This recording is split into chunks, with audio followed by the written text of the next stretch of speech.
बिस्मिल्लाहिर्रहमानिर्रहीम। जब मैं होश में आया तो मैंने देखा कि मैं गली के बाहर नुक्कड़ पर एक कोने में बाजार की मोरी के करीब पड़ा हूँ। मेरे मुंह से झाग बह रही थी और बाजार के चंद लोंढे मुझसे जरा दूर खड़े मुझे गौर से देख रहे थे। मैंने अच्छी तरह आंखें खोलकर इधर उधर देखा, कान पिटपिटाए, टांगे सीधी की तो मुझे महसूस हुआ कि मेरा पेट बहुत हल्का हो चुका है और मेरा नशा भी करीब करीब उतर चुका है। मगर जोसेफ, मारिया और कामता प्रसाद गायब थे। उन जालिमों ने मेरे पेट से शराब निकाल ली थी और गालिबन मुझे मुर्दा समझकर घड़ी से घसीट कर मेरी लाश को बाजार के कोने में फेंक कर चले गए थे। यूं ही होता है, बिजनेस की दुनिया में यही होता है। जब कोई मर्द काम के काबिल नहीं रहता तो उसे एक लाश की तरह घसीट कर बेकारी के कूड़े क्रिकेट में फेंक दिया जाता है। पहले तो वो आपके जिस्म से जिंदगी का अर्क और खून की आखिरी बूंद कड़ी मेहनत से निकाल लेते हैं, फिर धक्का देकर मोरी में गिरा देते हैं। जब इंसान इंसानों के साथ ये सलूक करते हैं तो फिर तो मैं एक गधा हूँ। मुझे सब्र कर लेना चाहिए और शुक्र अदा करना चाहिए कि उन लोगों ने मेरी जान बख्श दी। मैं यूं ही सोच रहा था कि इतने में मैंने कुनियों से देखा कि सामने माहम के चौक से जोसेफ, मारिया और कामता प्रसाद चले आ रहे हैं। तीनों के हाथों में हथकड़ियां हैं और उनके साथ पुलिस के 2 सिपाही हैं। मैं घबराकर उठ खड़ा हुआ। इतने में उन लोगों ने मुझे देख लिया। मारिया ने चिल्लाकर कहा, वो रहा गधा।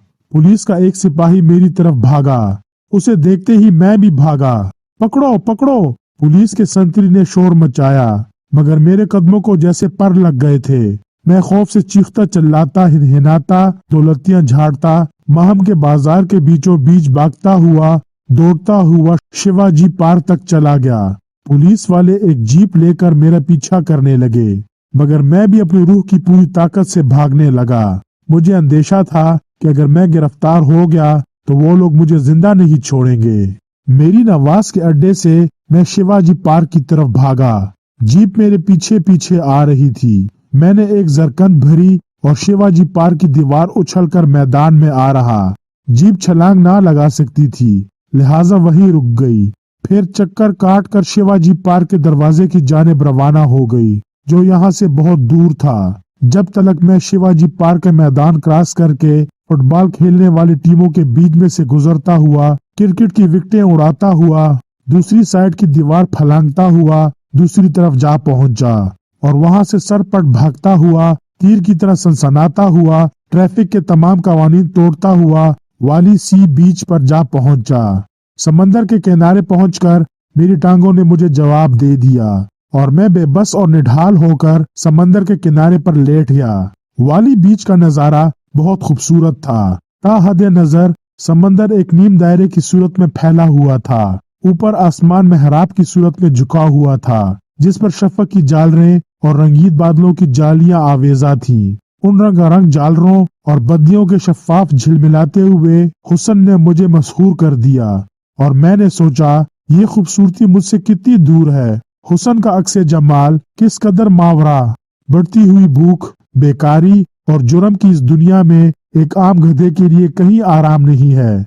क्या कोई ऐसा जमाना आएगा जब मैं हुस्न की इस ऊंची मेहराब को छू सकूंगा? अभी तो नामुमकिन मालूम होता है। मैंने दिल में सोचा, अभी तो जिंदगी अक्सर जगहों पर एक गधे की सतह से ऊपर नहीं उठी है। अभी हुस्न बहुत दूर है, इंसाफ की मेहराब बहुत ऊंची है और मैं एक गधा हूँ जिसका पुलिस पीछा कर रही है। मैंने थक कर अपनी आंखें बंद कर ली। अब जो हो सो हो, चाहे पुलिस आए और मुझे गिरफ्तार कर ले, चाहे समंदर की एक बड़ी उछाल आए और मुझे अपनी लहरों समेत समंदर के नीचे पहुंचा दे। इस वक्त मैं इस कदर थक चुका हूँ कि हर इंजाम के लिए तैयार हूँ।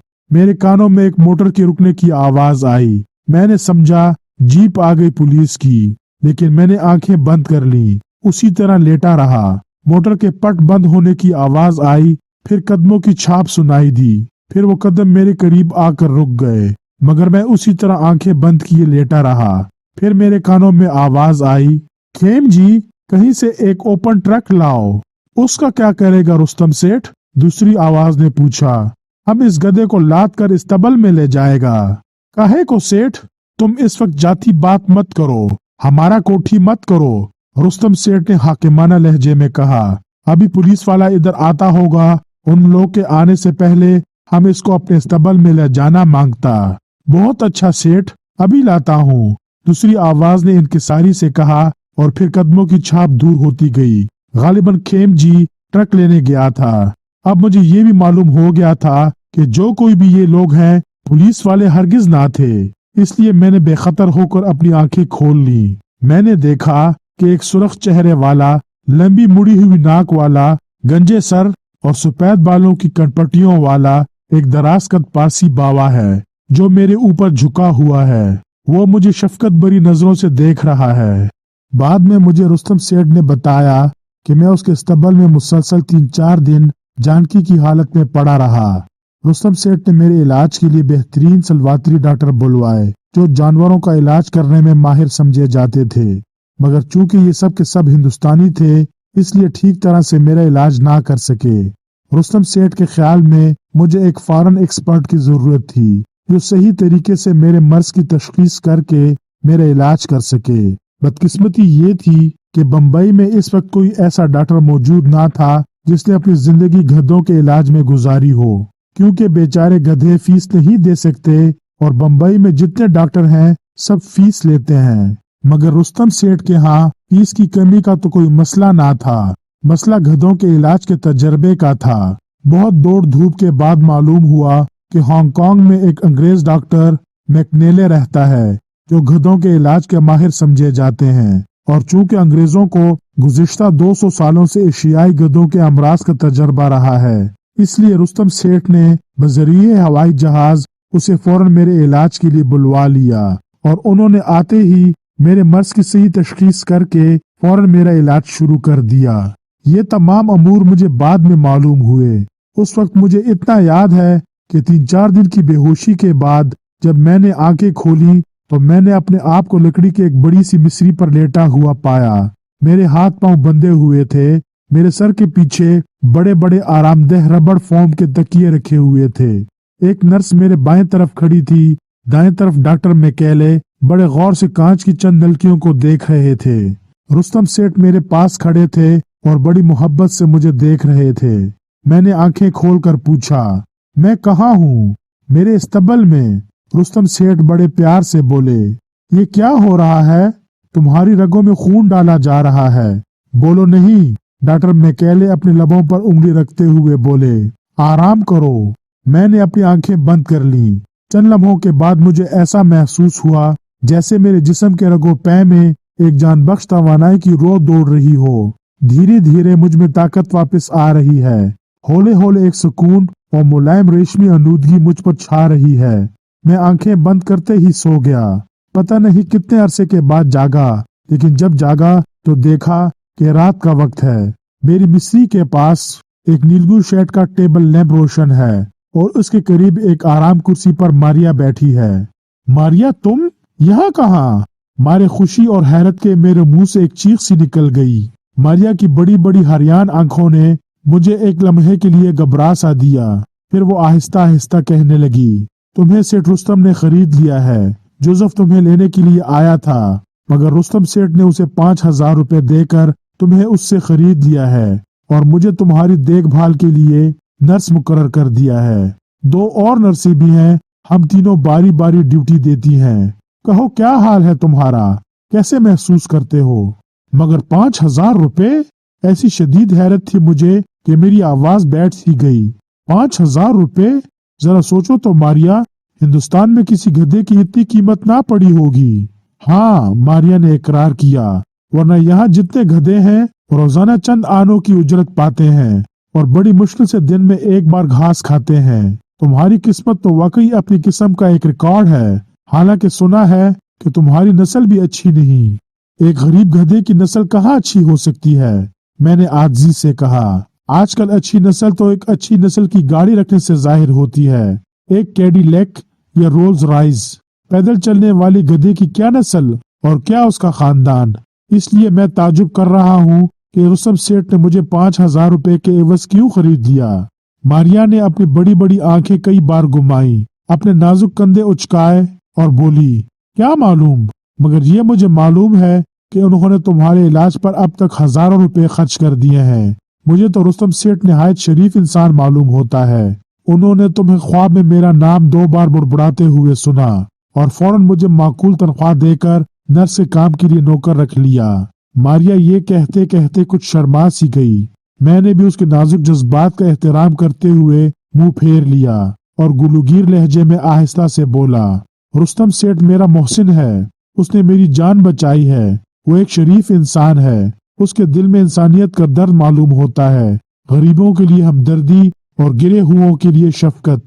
मैं ता कयामत ऐसे आदमी का एहसान नहीं भूल सकता। मेरी आंखों में आंसू आ गए। मुमकिन है मैं कुछ और भी कहता, मगर इतने में डॉक्टर मैकेले तशरीफ लाए और उन्हें देखते ही मारिया उठ खड़ी हुई और डॉक्टर का इशारा पाकर कमरे से बाहर चली गई। मैं तो उसकी कमर की लचकदार खम को देखता ही रह गया। अब कैसे हो? डॉक्टर मैकेले ने मेरी नब्ज टटोलते हुए पूछा। बहुत अच्छा महसूस कर रहा हूँ doctor. Thank you doctor. Doctor Macaulay मुस्कुराए। उन्होंने नब्ज देखना छोड़ दी और अपनी आराम कुर्सी मेरी मिस्सी के करीब घसीटते हुए बोले, तुम्हें दरअसल रुस्तम सेठ का शुक्रिया अदा करना चाहिए। अगर वो मुझे बर वक्त ना बुलाते तो तुम्हारी जान का बचना महाल था। मुझे क्या बीमारी थी डॉक्टर? बिस्यार खोरी, ज्यादा खाना। हालांकि मेरी बीमारी ज्यादा पीने से हुई होगी डॉक्टर, मैंने कहा। एक ही बात है, ज्यादा खाना या ज्यादा पीना एक ही मद में आते हैं। मगर मुझे याद है, मैंने अपने हाफजे पर जोर देते हुए कहा, उस दिन तो मैंने घास का एक तिनका तक ना तोड़ा और उससे पहले ही 2 दिन 12-12 घंटे तक मुझे खाने के लिए कुछ नहीं दिया गया था। आज तक तो मुझे याद नहीं कि चंद खुश आइंद आयाम को छोड़कर मुझे कभी पेट भर खाना मिला हो। इसीलिए तो जब तुम्हें पेट भर कर खाने को मिलता है तो तुम ज्यादा खा जाते हो और बीमार पड़ जाते हो। मैंने अक्सर गधों में यही बीमारी देखी है। ये तो कोई बीमारी नहीं है डॉक्टर, मैंने एहतिजाजन कहा। असल मर्ज तो भूख है, जिससे सब गधे मरते हैं। भूख का हम इलाज नहीं कर सकते, डॉक्टर ने कहा। भूख एक लाइलाज मर्ज है और बेकारी भी लाइलाज है और जहालत भी लाइलाज है, बल्कि खतरनाक है, डॉक्टर ने कहा। जहां जहां गधों को तालीम दी गई है, हुकूमतें उलट गई हैं। मैं चुप हो गया। मैंने सोचा डॉक्टर से उलझना फजूल है। मुमकिन है इलाज ही कराना बंद कर दे और वापस हांगकांग चला जाए। लिहाजा मैंने बात पलटते हुए कहा, तो आपके ख्याल में मेरी बीमारी ज्यादा घास खा जाने की वजह से हुई है?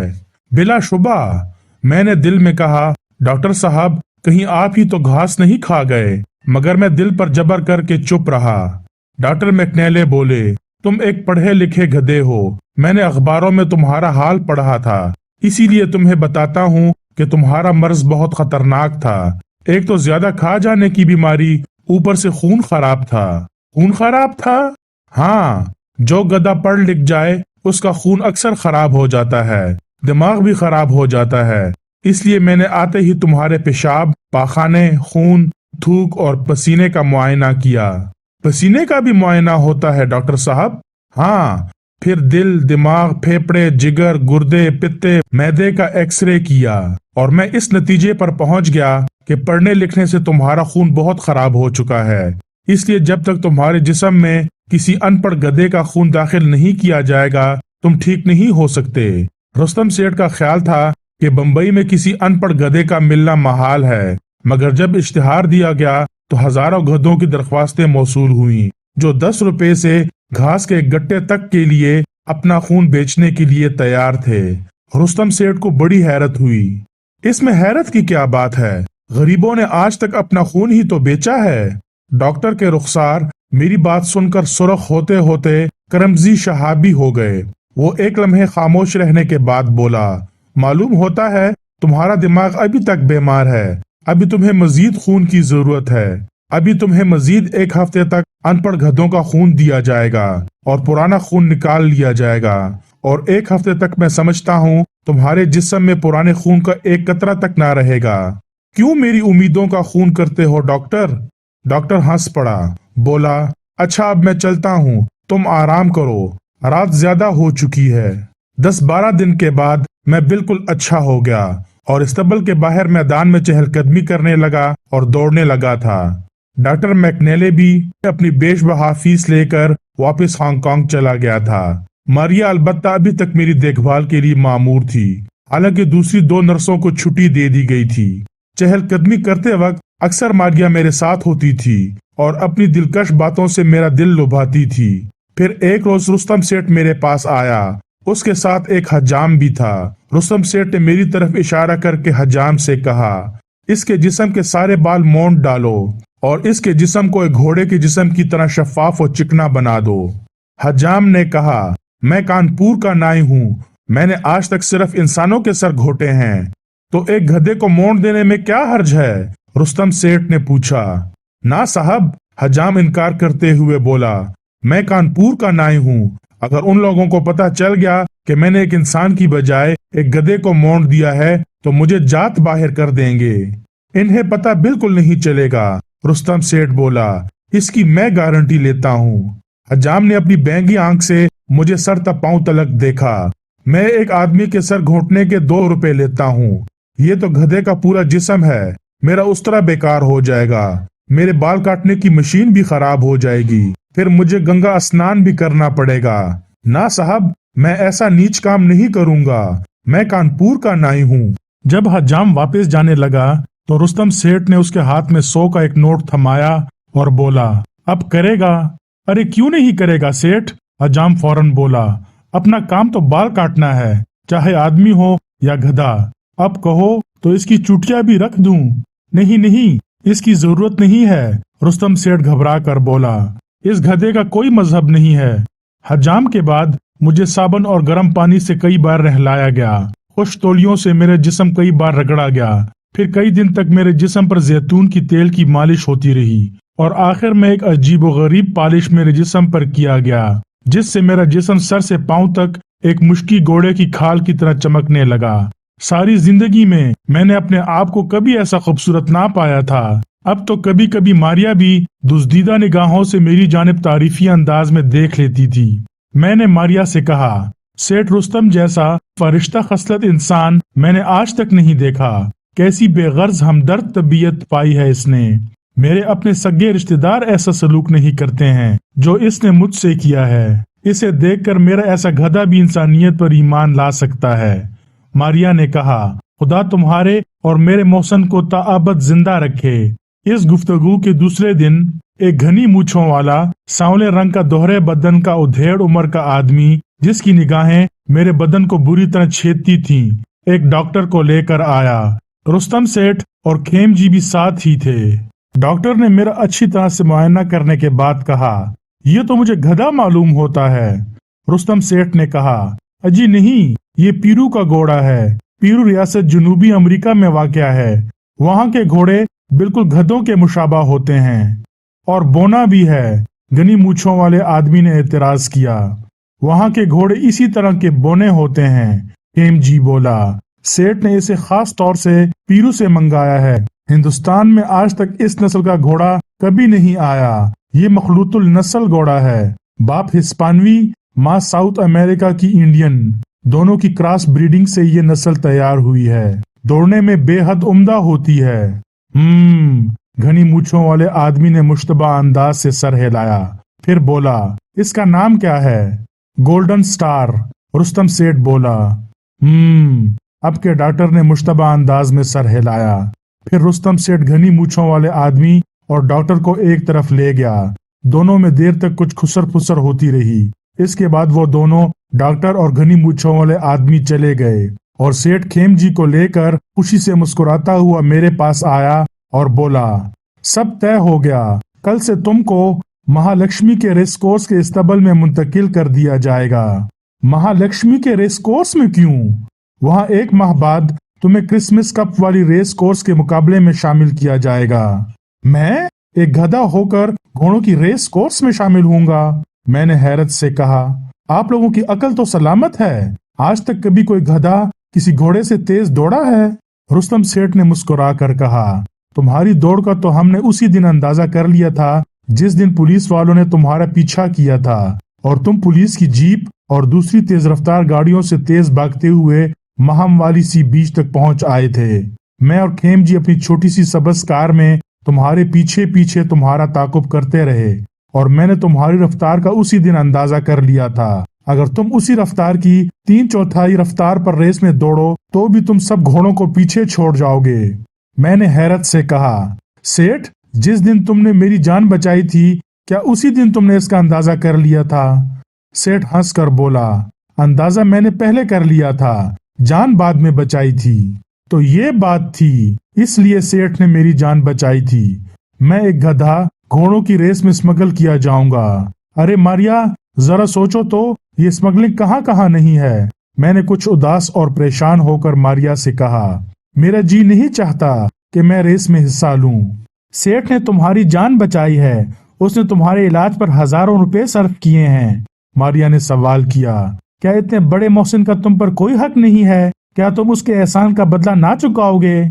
मगर इसका क्या भरोसा है कि मैं ही जरूर ये रेस जीत जाऊंगा। जिस रफ्तार की सेठ बात करते हैं उस वक्त की बात कुछ और थी। उस वक्त मेरी जिंदगी और मौत का सवाल था। उस वक्त तो एक गधा भी एक घोड़े से तेज भाग सकता है। नहीं मारिया, मैं इस रेस में हिस्सा ना लूंगा। अच्छी तरह गौर कर लो, मारिया बोली, तारीख में ऐसा वाकया कभी पेश नहीं आया जब एक गधे ने घोड़ों की रेस में शिरकत की हो। तुम पहले गधे होगे, अपनी कौम के पहले नुमाइंदे। ऐसा मत कहो, मैंने पूछा। और वो सब लोग क्या हैं जो रेस कोर्स की अंदरूनी साजिशों और पेचीदगियों से नावाकिफ, रेस कोर्स के हर खेप में हजारों की तादाद में शामिल होकर गाड़ी कमाई के लाखों रुपए एक दिन पर लुटा देते हैं, उनको तुम क्या कहोगी?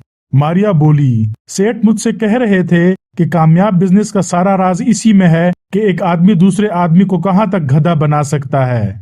मैं ऐसा काम क्यों करूं, मैंने कहा, जिससे आम लोगों के लाखों रुपए का नुकसान हो। तुम अगर इस रेस में शामिल नहीं होगे तो भी क्या फर्क पड़ेगा, रेस तो लोग फिर भी खेलेंगे। हाँ, इतना जरूर होगा कि मारिया बेचारी की रोजी खत्म हो जाएगी। मारिया ने आहिस्ता से कहा, तुम्हारी रोजी भी? मैंने हैरत से पूछा, तो तुम क्या समझते हो सेठ ने मुझे अब तक क्यों नौकर रखा है? मारिया मेरी गर्दन पर हाथ रख कर बोली, डियर डंकी, क्या तुम मेरी खातिर इस रेस में हिस्सा नहीं ले सकते? तुम्हारे लिए तो मैं जान भी दे सकता हूँ, मैंने फैसला कुन लहजे में कहा। अगर तुम्हारा मामला बीच में है तो समझ लो, ये गधा इस रेस में जरूर दौड़ेगा। ना सिर्फ दौड़ेगा बल्कि रेस जीतने के लिए सर धड़ की बाजी लगा देगा। डार्लिंग, मारिया ने खुश होकर मेरी गर्दन पर एक बोसा जब्त किया। मुझे तुमसे यही उम्मीद थी, मगर मुझे नहीं मालूम था कि तुम मुझसे इस कदर प्यार करती हो, मैंने किसी कदर शर्माते हुए कहा। आखिर तो मैं एक गधा हूँ, इश्क करने के लिए किसी हद तक गधा होना लाजमी है, मारिया ने शौक लहजे में जवाब दिया। फिर वो अपनी कमर के जहरीले खम दिखाती हुई इस्तबल से बाहर चली गई। उसके जाते ही मैंने मुसरत से एक जोरदार दौलती झाड़ी और इस्तबल के दरवाजे से सर निकाल कर दरबारी राग में एक ऐसी तान लगाई जिसने सारे इस्तबल को घुंजा दिया। मारिया इस्तबल से निकलकर लान पर से गुजरती हुई सेठ के बंगले की तरफ जा रही थी। समंदर की हवाएं अजनबी देश की खुशबुएं ला रही थीं। दूर ऊपर 7 रोज का चांद एक गधी के सुम की तरह शफाफ था और आसमान की घास में हर जगह सितारे बाजरे के दानों की तरह चमक रहे थे।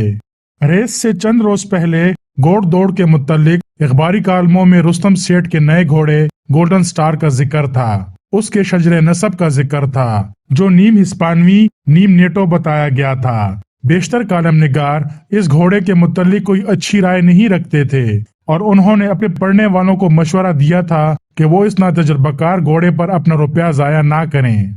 मारिया अखबारों से पढ़कर ये तस्करे सुनाती रही और उन्हें सुनकर मेरा खून खोलता रहा और मैंने तहैया कर लिया कि रेस के रोज मैं इस तरह दौड़ूंगा जैसे मेरे पीछे बम्बई की सारी पुलिस फोर्स ताकुब कर रही हो। मैं भी इन कालम निगारों को दिखा दूंगा कि अगर एक गधा चाहे तो ऊंची से ऊंची नस्ल के घोड़ों को मात दे सकता है। टांगों में ताकत हो और दिल में इश्क के रासिख हो तो क्या नहीं हो सकता। फिर रेस का दिन आ गया। मुझे कुछ अरसा पहले महालक्ष्मी के इस्तबल में मुंतकिल कर दिया गया था, मगर अफशाए राज के पेश नजर मुझे दूसरे घोड़ों से अलग रखा गया और किसी फोटोग्राफर को मेरा फोटो लेने की इजाजत ना दी गई थी। रेस से 1 घंटा कबल मारिया ने मुझे डट कर ठर्रा पिलाया और एक डॉक्टर ने मुझे एक इंजेक्शन दिया اور میرے جسم و جان میں تیر کی سی سنسناہٹ محسوس ہونے لگی۔ ریس کورس کے سٹینڈ ہزاروں لوگوں سے بھرے ہوئے تھے۔ جن لوگوں نے مجھے دیکھا تو مارے حیرت کے ان لوگوں کی چیخیں نکل گئیں اور تماشائیوں کے گروہ ٹھاٹے مار کر ہنسنے لگے۔ وہ سب لوگ مجھ پر ہنس رہے تھے۔ مارے غصے کے میرے منہ سے جھاگ نکلنے لگی۔ میں نے دانت پیسے مگر خاموش رہا۔ آنرز گیلری میں ماریا سیٹ رستم کے قریب کھڑی تھی اور اپنا گلابی رومال ہلا ہلا کر مجھے جرت دلا رہی تھی۔ تماشائیوں کے رد عمل سے میں کسی قدر آزردہ ہو گیا تھا، مگر ماریا کو دیکھتے ہی میرا دل عزم اور قوت سے معمور ہو گیا اور میں ریس کے گھوڑوں کے قطاروں میں سب سے آخر میں کھڑا ہو گیا۔ ریس شروع ہوتے وقت میں سب سے آخر میں تھا۔ ریس کے پہلے چکر میں بھی میں سب سے آخر میں ہی تھا۔ جدھر سے میں گزرتا گیا تماشائی مجھ پر ہنستے گئے۔ اب یہ گدھا ہے گدھا، اس ہسپانوی گھوڑے سے تو گدھے بھی تیز دوڑتے ہوں گے۔ کسی تماشائی نے مجھ پر 1 روپیہ لگانے کی ہمت نہ کی تھی۔ ماریا کا چہرہ فک تھا اور رستم سیٹھ کا چہرہ زرد تھا۔ ماریا کے چہرے کو دیکھ کر میرے دل میں جوش اور ولولے کی ایک لہر سی اٹھی اور میں نے دانت پیس کر ایسی رفتار بھری کہ آدھے گھنٹے میں 3 گھوڑوں سے آگے نکل گیا، پھر چوتھے گھوڑے سے، پھر 5ویں گھوڑے سے، پھر 6ٹھے گھوڑے سے، پھر 7ویں گھوڑے سے۔ بگ اپ گولڈن سٹار، بگ اپ! ماریا خوشی اور حسرت سے چلائی۔ سارے اسٹیڈیم میں صرف اسی کی آواز گونجی، کیونکہ اور کسی تماشائی نے مجھ پر داو نہ لگایا تھا۔ سب حیرت سے منہ کھولے کھڑے تھے اور میرے آگے صرف 2 گھوڑے تھے اور وننگ پوسٹ صرف 1 فرلانگ کے فاصلے پر تھی۔ بگ اپ صبح کا ستارہ! ہزاروں تماشائی صبح کے تارے کے لیے چل رہے جو ہم سب سے آگے تھا اور جس پر ہزاروں تماشائیوں نے داو لگایا تھا۔ بگ اپ ماہپارا! دوسرے تماشائیوں نے ماہپارا کے حق میں پکارا کیونکہ انہوں نے ماہپارا پر داو لگایا تھا جو اس وقت نمبر 2 تھا۔ بگ اپ مائی ڈارلنگ گولڈن سٹار! ماریا زور سے چل رہی اور اس کی آواز سنتے ہی میں آنکھیں بند کر کے جسم اور روح کی پوری قوت سے دوڑا اور ایک تیر کی طرح سنسناتا ہوا دونوں گھوڑوں کو 50 گز پیچھے چھوڑتا ہوا وننگ پوسٹ سے آگے نکل گیا۔ بمبئی ریس کورس کی تاریخ میں ایسا واقعہ کبھی نہ ہوا تھا۔ گولڈن سٹار نے 1 سے 9 کا باؤ دیا تھا۔ صرف 7 ٹکٹ گولڈن سٹار پر لگائے گئے تھے جو سب کے سب رستم سیٹھ کے اپنے آدمیوں نے خریدے تھے۔ ماریا نے مجھ پر 200 روپے لگائے تھے، اسے 18,000 ملے۔ رستم سیٹھ نے مختلف بختیوں کے ہاں باری رقمیں لگائی تھی، کچھ دوسرے گھوڑوں پر بھی داو لگائے تھے۔ ہار جیت کا سب کٹ کٹا کے اس نے جو اندازہ کیا اس سے معلوم ہوا کہ اس نے گولڈن سٹار پر داو لگانے میں کوئی غلطی نہیں کی۔ 2 بختی صرف فیل ہو گئے تھے، مگر سیٹھ نے 2.5 لاکھ روپیہ ایک ریس سے سمیٹ لیا۔ Golden star! ریس ختم ہو جانے کے بعد مجھے چند گھنٹوں میں مہالکشمی کے استبل سے سیٹھ کے استبل میں منتقل کر دیا گیا۔ سیٹھ نے خوب میری پیٹھ ٹھونکی اور ماریا نے مجھے پیار کیا۔ کیم جی جو میرا جاکی تھا مجھے گردن پر کئی بار تپتپایا اور میری درخواست پر رستم سیٹھ نے وعدہ کر لیا کہ ڈاکٹر رام اوتار کو میرے حساب میں سے 2,000 روپے بھیج دیں گے، کیونکہ سیٹھ سے پہلے رام اوتار نے میری جان بچائی تھی اور اس کا بل مجھ پر باقی تھا۔ رات کو ماریا نے مجھے اپنے ہاتھ سے کھیوڑے کی خوشبو میں معطر ہری ہری گھاس کھلائی۔ مجھے گہری نیند آ گئی اور میں چربی مصری پر لمبی تان کر سو گیا۔ آدھی رات کے وقت یکایک میری آنکھ کھل گئی۔ میرے استبل کے باہر کچھ خسر پھسر ہو رہی تھی۔ میں نے جو بھی دیوار سے کان لگا دیے۔ سیٹھ کی آواز آئی، اس معاملے کی گہری تفتیش ہوگی، دوسری ریس کا رسک لینا ٹھیک نہ ہوگا۔ کیم جی بولا، مگر سیٹھ گولڈن سٹار نے تو کمال ہی کر دیا آج، تم نہیں سمجھتے ہو؟ سیٹھ بولا، ہم رسک نہیں لے سکتے۔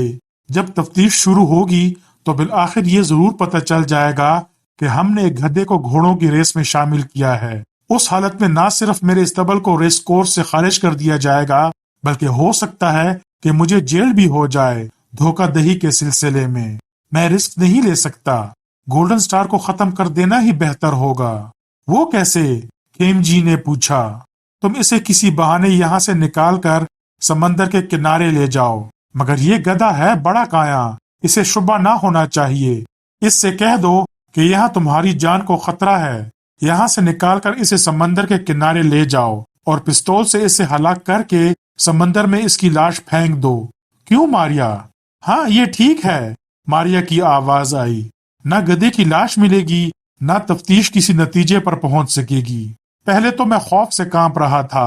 ماریا کی بات سن کر میری آنکھوں میں آنسو آ گئے۔ تو یہ ہے میری محبت کا انجام؟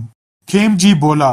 کچھ اچھا نہیں لگتا سیٹھ، جس جانور سے ہم نے لاکھوں روپے ایک ہی داؤں میں کما لیے ہوں اسے اس طرح ختم کر دینا کسی طرح اچھا نہیں معلوم ہوتا۔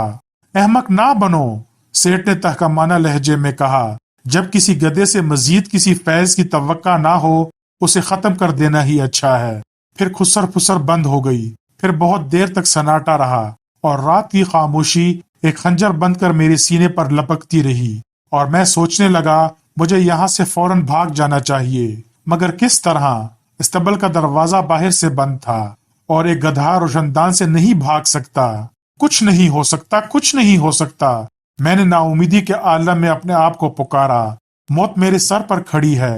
پھر ہولے سے استبل کا دروازہ کسی نے کھولا اور ایک تاریک سایہ اندر داخل ہوا۔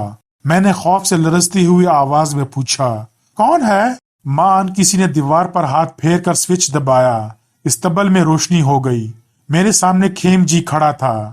کیا ہے؟ اٹھو چلو باہر۔ کہاں؟ سمندر کے کنارے۔ کیوں؟ ٹہلیں گے، تم سے بات کریں گے۔ یہاں ہی بات کیوں نہیں ہو سکتی؟ میں نے پوچھا۔ یہاں بہت گرمی ہے اور ممکن ہے کوئی سن لے، دیوار کے بھی کان ہوتے ہیں، کھیم جی بولا۔ سمندر کے کنارے ٹہلیں گے اور تم سے دوسری ریس کے بارے میں باتیں کریں گے۔ میں نے اپنے دل میں کہا، تم اب مجھ سے اس ریس کے متعلق کیا بات کرو گے جو میری موت تک جاتی ہے؟ مگر میں چپ رہا۔ کھیم جی نے میری گردن میں رسی باندھی اور مجھے استبل سے نکال کر سمندر کے کنارے لے چلا۔ راستے میں اندھیرا تھا۔ ناریل کے پیڑ فوجی سپاہیوں کی طرح کھڑے تھے۔ سمندر کی لہریں ایک غضبناک شور کے ساتھ ساحل سے ٹکرا رہی تھیں۔ چاروں طرف آدم نہ آدم زاد، بس ایک گدھا اور ایک آدمی، ایک قاتل، ایک مقتول۔ سمندر کے ساحل پر پہنچ کر کھیم جی نے مجھے کھڑا کر دیا اور مجھے عجیب سی نگاہوں سے دیکھ کر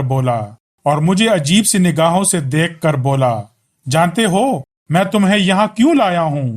ہاں، میں نے اداس لہجے میں کہا، تم میری جان لینے کے لیے مجھے یہاں لائے ہو۔ کھیم جی نے اپنی جیب سے پستول نکال لیا۔ تم نے میرا کام آسان کر دیا، اب اپنی موت کے لیے تیار ہو جاؤ۔ میں بالکل تیار ہوں، مگر میری ایک درخواست ہے۔ کیا؟ جس آدمی نے پہلی بار مجھ پر سوار ہو کر ایک گدھے کو گھوڑوں کی ریس میں جتایا، میں مرنے سے پہلے اس آدمی کے ہاتھ چومنا چاہتا ہوں۔ اس میں کیا ہے؟ کھیم جی نے اپنے دونوں ہاتھ آگے بڑھاتے ہوئے کہا، لو، چوم لو۔ جو ہی اس نے ہاتھ آگے بڑھائے، میں نے پلٹ کر اس زور کی دولتی جھاڑی کہ وہ چکرا کر ساحل کے پتھروں پر گر پڑا، اور میں اس موقع کو غنیمت سمجھ کر وہاں سے بھاگ نکلا۔ تھوڑی دیر کے بعد کراہتے ہوئے کھیم جی کی گالیوں کی آواز آئی، مگر میں پیچھے دیکھے بغیر سر پٹ بھاگا جا رہا تھا، اور ریس کورس کی رفتار سے بھی تیز۔ پھر یکایک کئی گولیوں کے چلنے کی آواز آئی، اور کئی گولیاں میرے قریب سے سنسناتی ہوئی گزر گئیں۔ پھر ایک گولی پیچھے سے آئی اور میری پچھلی داہنی ٹانگ کو چھیدتی ہوئی گزر گئی۔ میں چکرا کر گرنے ہی کو تھا، مگر میں نے اپنے آپ کو سنبھال لیا اور دوڑتا دوڑتا چلا گیا۔ بازار، سڑک، موڑ، نکڑ، مجھے کچھ یاد نہ رہا۔ میں اپنی زندگی بچانے کے لیے بھاگ رہا تھا۔ بہت عرصہ بھاگنے کے بعد جو میں نے پیچھے مڑ کر دیکھا تو دور دور تک کوئی نہ تھا۔ رات اکیلی تھی، سڑک اکیلی تھی، آس پاس کے سب بنگلے سوئے ہوئے تھے۔ یکایک اپنے آپ کو اکیلا پا کر میری ٹانگوں نے مجھے جواب دے دیا، اور میں ناریل کے ایک پیڑ کے نیچے ایک بنگلے کے دروازے کے باہر گر گیا۔